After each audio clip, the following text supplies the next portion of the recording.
العلم هو النور الهادي والمفتاح لكل الخير من يرد الله به خيرا.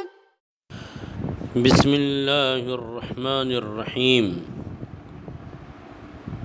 فالهمزة الغير المسهلة فالهاء من أقصى الحلق مما يلي الصدر، والعين فالحاء المهملتان من وسطه، والغين فالخاء من أدناه، وهذه الستة حلقية، ثم القاف من أعلى أقصى اللسان ومما فوقه من الحنك الأعلى، ثم الكاف من أسفله وهما لهويتان، ثم الجيم فالشين فالياء الغير المدية والغير المشمة من وسطه مع ما يحاذيه وهي شجرية. صاحب کتاب علیہ الرحمہ یہاں سے حروف حلقیہ کے مخارج کو بیان کر رہے ہیں، اس لیے کہ گزشتہ سبق کے اخیر میں آپ کو بتایا گیا تھا کہ مخارج کی ترتیب بیان کرنے کی دو اعتبار سے ہیں۔ ایک ترتیب تو یہ ہے کہ شفتین سے شروع کیا جائے اور حلق پر ختم کیا جائے، یعنی اقصائے حلق پر، اور دوسری ترتیب یہ ہے کہ اقصائے حلق سے شروع کیا جائے اور شفتین پر ختم کیا جائے، لیکن اکثر کتابوں میں یہ ترتیب ہے کہ حلق سے شروع کیا جاتا ہے اور شفتین پر ختم کیا جاتا ہے، اور اس کی وجہ بھی آپ کو بتائی گئی تھی کہ چونکہ دراصل حروف بنتے ہیں سانس اور آواز سے، اور سانس اور آواز، سانس جو نکلتی ہے وہ پھیپھڑوں سے نکلتی ہے، اور وہ پھیپھڑا جو ہے وہ کہاں ہے؟ سینے کے اندر ہے۔ تو ظاہر سی بات ہے کہ یہ اقصائے حلق یہ ایک ایسا مخرج تھا جو اپنے اصل مادے یعنی ہوا اور سانس سے سب سے زیادہ قریب تھا، اس وجہ سے سب سے پہلے صاحب کتاب نے حمزہ اور ہا کا مخرج بیان کیا، جس کی تفصیل آپ کے سامنے آ گئی۔ اب آگے صاحب کتاب جو ہے والعین فالحاء المہملتان من وسطہ سے عین اور ہا کا جو ہے مخرج بیان کر رہے ہیں۔ ترجمہ دیکھیں کہ عین اور ہا المہملتان یعنی بے نقطہ والے وسط حلق سے ادا ہوتے ہیں۔ المہملتان کہتے ہیں بے نقطہ والے، یعنی یہ متقدمین مصنف کا ایک معمول تھا کہ وہ اس طریقے سے بے نقطے والے حروف کے آگے المہملتان لکھ دیتے ہیں، اور نقطے والے حروف کے آگے المعجمتان یا المعجمتان لکھ دیتے ہیں، تو تاکہ جو ہے کاتب کی غلطی سے اگر نقطہ لگ جائے یا نقطہ جو ہے چھوٹ جائے تو المعجمہ اور المہملہ جو ہے وہ اس کی طرف اشارہ کریں گے کہ یہاں پر جو ہے ہا مراد ہے یا خا مراد ہے۔ تو یہاں پر اسی لیے فرمایا کہ المہملتان یعنی بے نقطہ والے، اس لیے کہ اگر عین پر نقطہ لگ جاتا تو وہ غین ہو جاتا، اور ہا پر نقطہ لگ جاتا تو وہ خا ہو جاتا، اور یہاں مقصود بالذکر کون ہے؟ عین اور ہا ہے، کہ اگر نقطہ غلطی سے لگ بھی گیا تو یہ المہملتان اس کے لیے اشارہ ہے کہ یہاں دونوں جو ہے بے نقطہ والے مراد ہیں، یعنی عین اور ہا مراد ہیں۔ جی، تو یہاں پر عین اور ہا کا مخرج بیان کیا کہ وسط حلق سے ادا ہوتے ہیں، اس لیے کہ پہلا مخرج جو ہے اقصائے حلق ہے، اس کے بعد دوسرا مخرج جو ہے وسط حلق ہے، یعنی حلق کا درمیانی حصہ، یعنی جہاں اقصائے حلق ہے اس کے تھوڑا سا اوپر ہلکا سا وہ وسط حلق کہلاتا ہے، جس سے عین اور ہا ادا ہوتے ہیں۔ لیکن یہاں پر ایک بات خاص یہ یاد رکھنے کی ہے کہ بعض لوگوں نے عین اور ہا کے مخرج میں ترتیب بیان کی ہے، چنانچہ مکی اور سیبوئی کے نزدیک عین جو ہے یہ مقدم ہے کس پر؟ ہا پر، یعنی وہ کہتے ہیں کہ پہلے یعنی جو ہے وسط حلق جو ہے دو حصوں میں تقسیم ہے، تو پہلے والے حصے سے عین ادا ہوتی ہے اور دوسرے والے حصے سے ہا ادا ہوتی ہے۔ یہ قول ہے کس کا؟ مکی اور سیبوئی کا۔ اور دوسرا قول جو ہے ابو الحسن شریح اور مہدوی کا ہے، وہ کہتے ہیں کہ نہیں، بلکہ ہا جو ہے وہ مقدم ہے کس پر؟ عین پر۔ اور تیسرا قول یہ ہے کہ بعض لوگ کہتے ہیں کہ بغیر کسی ترتیب کے جو ہے عین اور ہا وسطی حلق سے ادا ہوتے ہیں۔ بہرحال یہ ایک جو ہے جزوی اختلاف ہے، لیکن دونوں کا مخرج وسط حلق ہے، حلق کا درمیانی حصہ۔ جی، یہاں خاص بات یہ یاد رکھنے کی کہ عین اور ہا یہ دونوں حرف ایسے ہیں جو باریک ہوتے ہیں، اور اکثر طلبہ جو ہے اس کو کیا کر دیتے ہیں؟ پر پڑھتے ہیں، مثلا الحمدللہ رب العالمین، اس طریقے سے۔ تو یہ عین اور ہا کبھی بھی کسی بھی حالت میں پر ہوتے نہیں ہیں، چاہے ان کے پہلے پر حرف آئے، چاہے ان کے پہلے باریک حرف آئے، چاہے ان کے بعد پر حرف آئے، چاہے ان کے بعد باریک حرف آئے، اس سے کوئی بحث نہیں ہے۔ عین اور ہا جو ہے ہر حال میں باریک ہی ہوں گے، اور خاص طور پر عین اور ہا اس وقت جو ہے پر پڑھ دیتے ہیں جب کہ اس کے ماں بعد کیا ہو؟ پر حرف ہو، جیسے مثلا حس حس الحق، تو حس حس الحق میں جو ہے صاد کی وجہ سے ہا پر پڑھ دیتے ہیں، اسی طریقے سے الحق کے قاف کی وجہ سے جو ہے ہا پر پڑھ دیتے ہیں، قاف پر ہوگا ہا پر نہیں ہوگا۔ ایسے ہی جو ہے عین ہے کہ عین کو بعض مرتبہ جو ہے اس کے بعد پر حرف آنے کی وجہ سے عین کو پر پڑھ دیتے ہیں، حالانکہ عین اور ہا کبھی بھی پر ہوتے نہیں ہیں، ہمیشہ ہر حال میں وہ باریک ہوتے ہیں، اس لیے کہ حروف مستفیلہ میں سے ہے۔ جی، آگے صاحب کتاب تیسرا مخرج جو ہے غین اور خا کا بیان کر رہے ہیں کہ والغین فالخاء من ادناہ، کہ غین اور خا ادا ہوتے ہیں ادنائے حلق سے۔ جی، تو غین اور خا یعنی ادنائے حلق سے ادا ہوتے ہیں، اور ادنا بمعنی اقرب، ای اقرب عن الفم، یعنی منہ سے جو کیا ہے؟ قریب تر ہے، یعنی اقصا اور ادنا دونوں میں فرق کرنے کے لیے جو ہے جہاں سے غین اور خا ادا ہوتے ہیں اس کو ادنا کہا گیا ہے، اور جس سے حمزہ اور ہا ادا ہوتے ہیں اس کو اقصا کہا گیا ہے۔ تو اقصا اس لیے کہ وہ زیادہ دور ہے، اور اسی طریقے سے غین اور خا جو ہے حلق کے جس حصے سے ادا ہوتے ہیں وہ ادنائے حلق، اس لیے کہ وہ منہ کی طرف قریب ہے، اس لیے کہ جس طریقے سے مخارج بڑھتے چلے جائیں گے ہم جو ہے حلق سے کدھر کی طرف آئیں گے؟ منہ کی طرف آئیں گے، اس لیے جو ہے کیا کہا؟ ادناہو کہا، کہ ادنائے حلق جو ہے یہ غین اور خا کا مخرج ہے۔ جی، اب یہاں پر بھی بعض لوگوں نے ترتیب بیان کی ہے کہ بعض کہتے ہیں کہ غین جو ہے یہ مقدم ہے کس پر؟ خا پر، اور بعض کہتے ہیں کہ خا کیا ہے؟ مقدم ہے غین پر۔ بہرحال بغیر کسی ترتیب کے غین اور خا جو ہے ادنائے حلق سے ادا ہوتے ہیں۔ جی، اب یہاں یہ بات یاد رکھیں کہ غین ہوتا ہے پر اور خا بھی کیا ہوتا ہے؟ پر، اس لیے کہ دونوں جو ہے حروف مستعلیہ میں سے ہے، یعنی خص میں خا آ گیا اور ضغطن میں غین آ گیا، تو یہ دونوں حرف چونکہ مستعلیہ کے کبھی مستعلیہ میں سے، اس وجہ سے غین اور خا کیا ہوں گے؟ پر ہوں گے۔ جی، اور ان 6 حروف کو یعنی غین اور خا، حمزہ اور ہا اور عین اور ہا، ان 6 حروف کو وہذہ ستۃ سے مراد کون؟ حمزہ ہا اور عین ہا اور غین خا، یہ 6 حروف جو ہے حلقیہ کہلاتے ہیں۔ کیا کہلاتے ہیں؟ حلقیہ کہلاتے ہیں، اس لیے کہ 6 حروف کس سے ادا ہوتے ہیں؟ حلق سے ادا ہوتے ہیں۔ جی، تو حلقیہ کہتے ہیں۔ شیخ ابو محمد مکی بن ابی طالب لکھتے ہیں کہ امام خلیل ابن احمد نحوی فراہیدی نے ان کے محل خروج کے اعتبار سے ان حروف کو کیا کر دیے ہیں؟ القاب دے دیے ہیں، ان کے محل خروج کے اعتبار سے، کہ یہ حروف جس جگہ سے جن مخارج سے ادا ہوتے ہیں ان مخارج کے اعتبار سے ان کو کیا دے دیے ہیں؟ القاب دے دیے ہیں۔ جیسے حلقیہ ہونا، شجریہ ہونا، لہویہ ہونا، لثویہ ہونا، نطعیہ ہونا، تو اس طریقے سے یہ سب کے سب کیا کہلاتے ہیں؟ القاب کہلاتے ہیں۔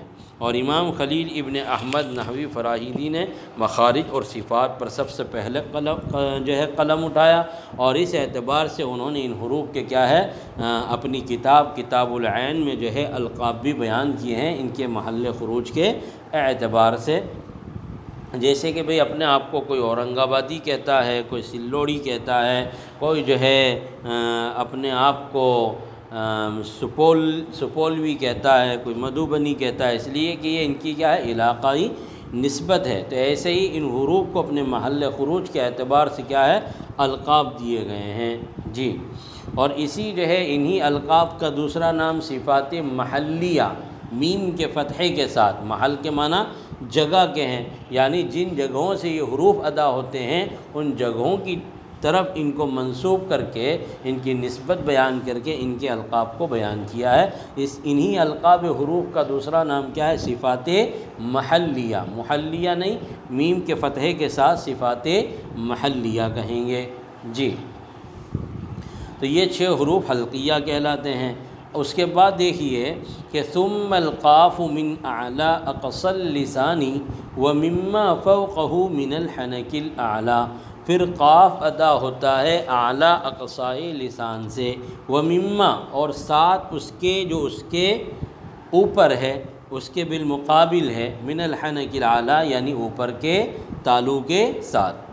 اس لیے کہ آپ کو یہ بات معلوم ہے کہ کوئی بھی حرف میں ادا کرنے کے لیے مخرج کے اعتبار سے 2 جز ہیں، یعنی یا صرف زبان سے کوئی حرف ادا نہیں ہوگا، بلکہ زبان یا تو کبھی تالو پر لگے گی، کبھی ثنایا اولیاء کے کنارے پر لگے گی، کبھی ثنایا اولیاء کی جڑ پہ لگے گی، کبھی وسط تالو پر لگے گی۔ تو ایسے ہی قاف کے اندر کیا ہے اقصائی لسان ایک جز ہے، اور دوسرا جز اس کا کیا ہے حنک اعلیٰ، یعنی اقصائی لسان زبان کی اقصا یعنی زبان کی جڑ، جس کو اصل اللسان بھی کہتے ہیں، اقصى اللسان اصل اللسان یعنی زبان کی جڑ جو بالکل حلق کے قریب ہے۔ یعنی پہلے تو صاحب کتاب علیہ الرحمہ نے حروف حلقیہ کو بیان کیا جن کا تعلق حلق سے تھا، اب حروف حلقیہ سے فراغت کے بعد صاحب کتاب علیہ الرحمہ کس کو بیان کر رہے ہیں؟ حروف لسانیہ کو بیان کر رہے ہیں، اور حروف لسانیہ میں سب سے پہلا حرف کون ہے؟ قاف ہے، اس کے بعد کون ہے؟ کاف ہے۔ تو قاف ادا ہوتا ہے زبان کی جڑ کے اوپر والے حصے سے، ومما فوقہ اور ساتھ اس کے جو اس کے بالمقابل ہے اوپر کے تالو کے ساتھ، یعنی زبان کی جڑ کو آپ اوپر کے تالو میں لگائیں گے تو اس سے کیا ادا ہوگا؟ قاف ادا ہوگا۔ لیکن یہ قاف کیا ادا ہوتا ہے؟ پر ہوتا ہے، لہذا قاف کے ادا کرتے وقت زبان کی جڑ تو بلند ہوگی ہی مخرج کی وجہ سے، لیکن ساتھ ہی جب یہ قاف پر ہوگا تو اس کے لیے زبان کی جڑ اوپر کے تالو کی طرف کیا ہوگی؟ بلند ہوگی، صفت استعلاء کی وجہ سے، جس کی وجہ سے یہ قاف کیا ہوگا؟ پر ہوگا۔ اس کے بعد فرمایا کہ وَمِمَّا فَوْقَهُ مِنَ الْحَنَكِ الْأَعْلَىٰ، اور یہ قاف کیا ہوگا؟ پر ہوگا۔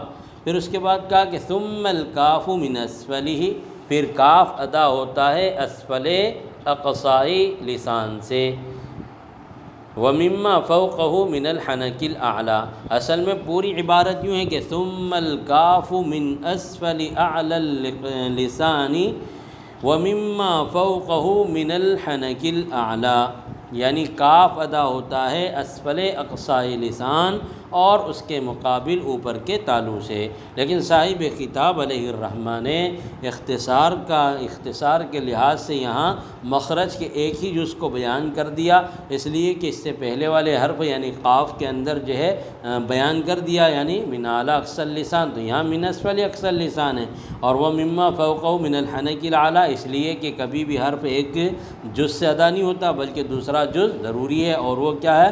وہ مما فوقہ من الحنک الاعلیٰ۔ اس وجہ سے اختصاراً صاحب کتاب نے صرف کاف کا مخرج ایک ہی جز بیان کیا، اختصار کی وجہ سے دوسرے جز کو بیان نہیں کیا، یا یہ کہ پڑھنے والے طالب علم کی ذہن پر اس کو موقوف رکھا، اس کی فہم پر موقوف رکھا۔ پھر کاف ادا ہوتا ہے اسفل اقصائے لسان سے، اس کے مقابل اوپر کے تالو سے۔ جی اب یہ دیکھیے کہ قدرتی طور پر جو زبان کا جو حصہ ہے وہ اپنے بالمقابل اوپر والے حصے پر ہی لگے گا، اس میں تقدیم و تاخیر نہیں ہوگی۔ یعنی میں آپ کو یوں کہوں کہ زبان کی نوک کو اس جگہ لگاؤ جہاں پر کوا ہے، یعنی جہاں سے کاف ادا ہوتا ہے، تو یہ تکلف سے خالی نہیں ہے، اور اگر لگے گا بھی تو اس سے کوئی حرف ادا نہیں ہوتا ہے۔ ایسے ہی میں اگر یوں کہوں کہ زبان کے وسط کو جو ہے آپ کیا کرو، جہاں کوا ہے وہاں پر تالو پر لگاؤ، وہ بھی ممکن نہیں ہے۔ یا اسی طریقے سے وسط لسان کو ثنایا علیہ پر لگاؤ، تو اگرچہ لگ تو جائے گا لیکن اس سے کوئی حرف ادا کرنا ممکن نہیں۔ تو اس سے معلوم ہوا کہ قدرتی طور پر زبان کا جو حصہ ہے وہ اپنے مقابل تالو پر ہی لگے گا، یعنی اس کے سامنے تالو کا جو حصہ اسی پر، یعنی زبان کی جڑ اپنے مقابل اوپر کے تالو پر کوے کے وہاں لگے گا۔ اس کے بعد زبان کا بیچ ہے تو تالو کا بھی بیچ رہے گا، اور زبان کا اگلا حصہ ہے تو تالو کا بھی اگلا حصہ رہے گا۔ تو کاف جو ہے ادا ہوتا ہے اسفل اقصائی لسان سے، اس کے مقابل اوپر کے تالو سے، اور یہ کاف کیا ہوتا ہے، ہمیشہ باریک ہوتا ہے، کبھی بھی پر نہیں ہوتا ہے۔ اب ان قاف اور کاف کا دونوں کا مخرج صاحب کتاب نے الگ الگ بیان کیا، دونوں کا مخرج ایک نہیں ہے، جیسے کہ عین اور حا کا ایک مخرج ہے، غین اور خا کا ایک ہے، حمزہ اور ہا کا ایک ہے۔ کیوں؟ اس لیے کہ قاف اور کاف کے مخرج میں وسعت پائی جاتی ہے، اور دونوں کے مخرج میں بعد ہے اور بین فرق ہے، واضح دونوں میں کیا ہے، امتیاز ہے۔ اس وجہ سے جو ہے دونوں کے مخرج کو کیا کیا گیا ہے، الگ الگ بیان کیا گیا ہے۔ یعنی اتنا قرب ان میں نہیں ہے کہ جس کا ادراک اور احساس نہیں ہو سکتا ہے، بلکہ دونوں کا ادراک اور احساس الگ الگ جگہ سے ہونے کا ہوتا ہے، اس وجہ سے دونوں کا مخرج الگ الگ بیان کیا ہے۔ پھر اس کے بعد فرمایا کہ وَهُمَا لَهْوِيَّتَانِ، کہ ان دونوں حروف کو، یعنی یہ قاف اور کاف کو جو ہے لہویہ کہا جاتا ہے۔ کیا کہا جاتا ہے؟ لہویہ، یعنی ہا کے فتحے کے ساتھ، لہویہ بفتح الہا، لہات کہتے ہیں، وَهِيَ لَحْمَةٌ حَمْرَاءُ فِي الْحَنَكِ مُعَلَّقَةٌ عَلَى عَقْدَةِ اللِّسَانِ، یعنی وہ ایک سرخ گوشت ہے اوپر کے تالو میں، اوپر کے تالو میں، زبان کے اوپر جو قریب میں جو ہے لٹکا ہوا ہے، جس کو اردو میں ہم کیا بولتے ہیں، کوا کہتے ہیں، اور بعض لوگوں نے کہا ہے کہ لحات کہتے ہیں، جیسے ابن سیدہ نے کہا ہے کہ لحات اللحمۃ المشرفۃ علی الحلق، اللحمۃ المشرفۃ علی الحلق، یعنی حلق کے اوپر جو ہے وہ جو گوشت کا حصہ لٹکا ہوا ہے اس کو کیا کہیں گے، لحات کہتے ہیں۔ تو اس کو لحات ہا کے فتحے کے ساتھ، تو جس وقت ہم اس کو لہویہ کہیں گے تو اس صورت میں ہا پر ہمیں فتحہ پڑھنا چاہیے، نہ کہ جو ہے ہا کا سکون، اس لیے کہ اگر ہا کا سکون اگر پڑھیں گے تو لہو کے معنی آتے ہیں، لہو لعب، کھیل کود کے، تو لہو یہ غلط ہو جائے گا، اس لیے اس کو کیا پڑھیں گے، لہویہ، ہا کے فتحے کے ساتھ پڑھو۔ جی تو یہ دونوں حرف یعنی قاف اور کاف کو کیا کہا جاتا ہے، لہاتیہ کہتے ہیں، یعنی لہات کے سے اگر منصوب ہو تو لہاتیہ، اور اگر لہون سے اگر مشتق ہو یعنی اگر منصوب ہو تو اس کو اس صورت میں کیا کہیں گے، لہویہ۔ جی تو یہ دونوں حروف قاف اور کاف لہویہ کہلاتے ہیں۔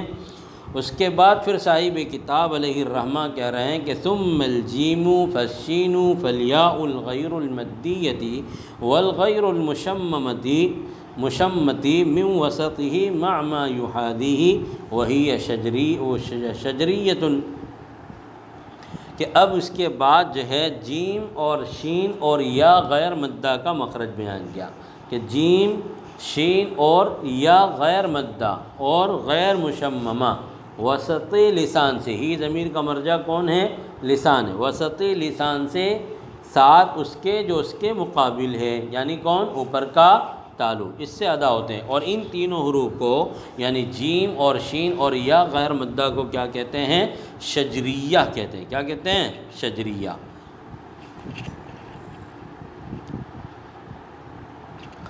تو یہاں پر بھی آپ ترجمہ سمجھ لیں کہ جیم اور شین اور یا غیر مدہ اور غیر مشمع جو ہے وسط لسان سے ساتھ اس کے بالمقابل ہے یعنی اوپر کے تالو سے ادا ہوتے ہیں، اور ان حروف کو کیا کہا جاتا ہے؟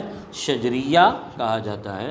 ہمارا جو ہے یہ 17واں سبق آن لائن یہیں ختم کرتے ہیں، انشاءاللہ اگلے سبق میں جیم شین یا غیر مدہ کی پوری تفصیلات کو آپ کے سامنے بتایا جائے گا۔ السلام علیکم ورحمۃ اللہ وبرکاتہ۔